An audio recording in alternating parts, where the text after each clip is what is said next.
Good morning সবাইকে। সবাই কেমন আছো? আশা করি ভালো আছো, আর আমিও ভালো আছি। তো আজকে হচ্ছে জামাই ষষ্ঠী। আজকে আমি যাবো বলিহারপুর, আমি আর দীপ। তা একটু পরে বেরোবো আমরা। তো এখন আমি আছি দোকানে, দীপ গেল স্নান করতে, এখানে পুজো করাবো, তারপর আমরা যাবো বলিহারপুর। তো আজকে সারাদিন কি কি করি, কি কি হয়, সব কিছু তোমাদের সাথে শেয়ার করব, তোমরা দেখতে থাকো। রেডি হয়ে শাড়ি পরে এখন চলে এলাম দক্ষিণে কালী মন্দিরে। এখানে এখানে প্রথমে মায়ের পুজো হবে, তারপর হবে মা ষষ্ঠীর পুজো। তো যাচ্ছি এখন আমরা। দেখো আমি শাড়ি পরেছি, এখন এমনি নর্মাল প্লেট করে শাড়ি পরে নিয়েছি। তারপর বই বাড়ি যাবো, তখন আমি আঁচলটা ছেড়ে দেবো। মন্দিরের ভেতর ঢুকে গেছি, আর বর এখন ধূপকাঠি আর মোমবাতিটা জ্বালিয়ে দিচ্ছে। ওকে বললাম যে আগে তো মোমবাতিটা জ্বালিয়ে দাও, তারপর ওখান থেকে ধূপকাঠিটা জ্বালিয়ে দেবে। মোমবাতিটা প্রথমে জ্বালিয়ে দিল। ধূপকাঠিগুলো ওটা থেকে ধরিল।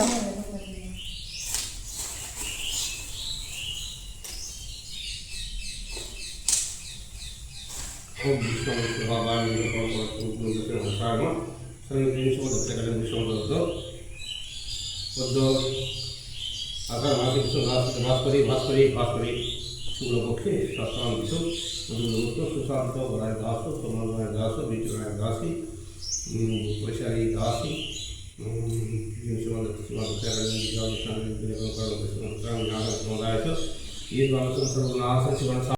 যেটু তখন কালী মন্দিরে পুজো করে নিল। এরপর চলে এলাম মা ষষ্ঠীর তলা।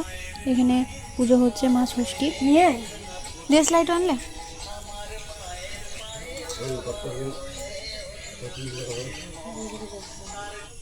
সুমিত বল।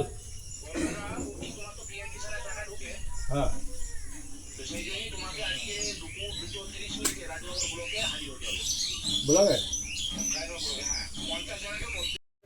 পুজো এখন হয়ে গেল। এখন মা ষষ্ঠীকে সিঁদুর, হলুদ, কাজল সব কিছু লাগিয়ে দেবে মা, তারপর আমিও লাগিয়ে দেবো। তো এখন মা লাগাচ্ছে, লাগাক, তারপরে আমি লাগাবো।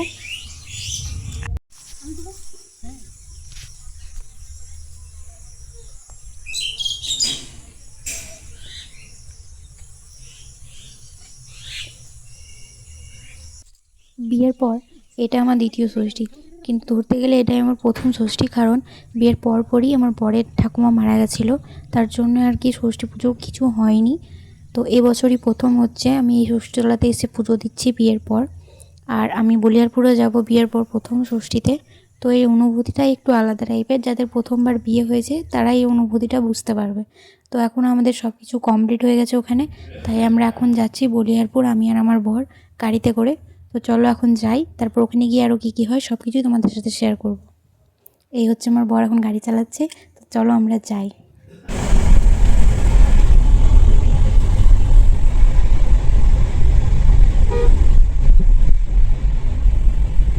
এটা হচ্ছে রানীশ্বর ব্রিজ।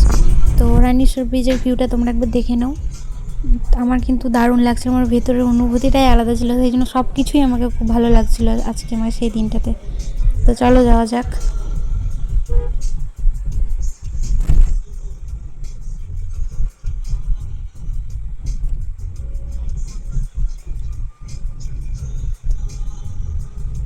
গাড়িতে গান শুনতে শুনতে বরের সাথে গল্প করতে করতে চলে এলাম এখন আমি বলিয়ারপুর। আর যখন বলিয়ারপুর ঢুকলাম না, আমার মনটা এত আনন্দে ভরে গেল যে কি বলবো। মানে আমার এই অনুভূতিটা আমি বলে বোঝাতে পারবো না। তো চলো চলে এসেছি, আমি বলিয়ারপুর ঢুকে গেছি। এখন আমরা আছি বলিয়ারপুর বড়ডাঙ্গালের রাস্তাতে। তো এখন আমরা বাড়ি যাব, বাড়ির থেকে আবার আসবো ষষ্ঠীতলাতে। তোমাদেরকে ষষ্ঠীতলাটাও দেখিয়ে দিই একবার। এই যে সামনে বটগাছটা রয়েছে, অনেক লোক দাঁড়িয়ে আছে, এটাই হচ্ছে আমাদের ষষ্ঠীতলা। তো চলো এখন বাড়ি যাব, তারপর বাড়ি থেকে আবার ষষ্ঠীতলা আসবো মাকে নিয়ে। তো চলো এখন যাওয়া যাক।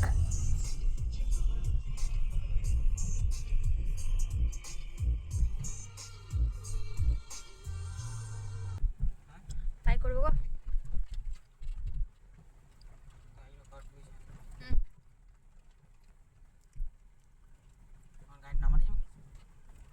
নামাইতে পারলেই নামানো যাবে।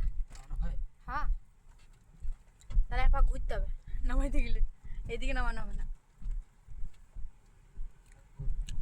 आ गए हम घर आ गए। তো ব্যাগগুলো নামাই যাবে না, চলো ঘরের ওখানটাতে দাঁড়াই। বাড়িতে ঢুকে মাকে সাথে নিয়ে এখন চলে এলাম ষষ্ঠীতলা।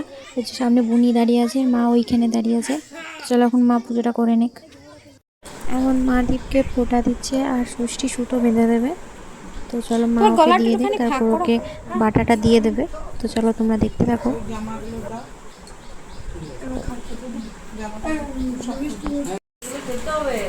সর্বনাশ করেছে। লাঠাম্মা বসো, তুমি বসে খাওয়াও। আমার খাওয়ান গো, বসে খাওয়াও। হাত দিতে মানা করছি। কোন তো বলছে হাত দিও না, আমাকে ছবি তুলবো। পর আমি খাওয়ার ভিডিওটা নিতে ভুলে গেছি, তাই আমি ফটোটা অ্যাটাচ করে দিলাম। তো দেখো আজকের মেনুতে আছে। তো তারপর রাতের বেলাতে উনি দীপের জন্য কেক এনেছিল, তো ওই কেকটা এখন দীপ কাটছে। তো ওটা এখন কেটে সবাইকে খাইয়ে দেবে।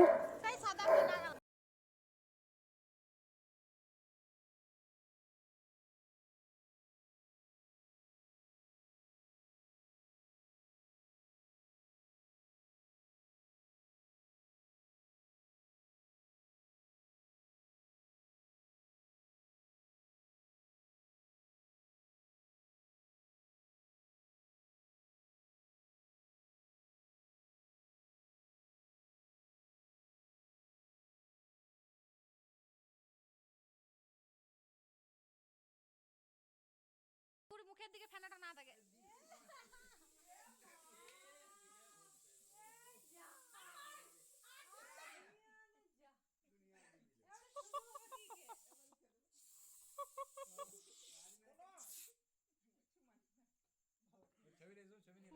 আর রাতের মেনু হচ্ছে ফ্রাইড রাইস, চিকেন কষা, পনিরের তরকারি মানে চিলি পনির, আর মিষ্টি ছিল। তো মিষ্টিও খাবো না বললো, তাই মিষ্টিটা তুলে দিয়েছি। আর এখানে রয়েছে চিকেন কষা, এখানে রয়েছে চিলি পনির, আর আমারও তাই ফ্রাইড রাইস চিকেন কষা।